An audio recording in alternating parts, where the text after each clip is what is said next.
আচ্ছা, পশ্চিমবঙ্গ সরকার আপনাদের মানে সুবিধার্থে সুরক্ষিতভাবে যাতায়াত করতে পারেন তার জন্য বিনামূল্যে ভ্রমণের ব্যবস্থা করেছে। হ্যাঁ, এবার আপনাদের কেমন লাগে এই সুযোগ সুবিধা?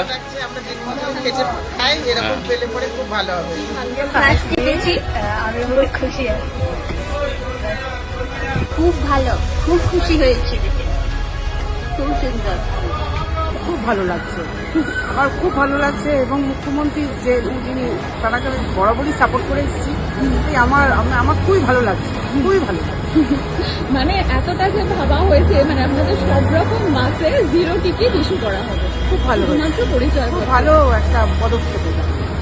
মানে আমরা খুব খুশি। আমরা হচ্ছে পড়ুয়া, আমরা স্টুডেন্ট, আর আমরা যারা এখান থেকে কমিউট করি, যাতায়াত করি, তো আমাদের যাতায়াতে যাবতীয় খরচাপাতি লেগেই থাকে। তো আমাদের স্টেট ট্রান্সপোর্টের এই ব্যবস্থাটা আমরা যারা পড়ুয়া বা স্টুডেন্ট, আমরা যারা এখান থেকে যাতায়াত করি, আমরা পার্সোনালি এটা সমর্থন করি। আমাদের জন্য এটা খুবই সুবিধাজনক।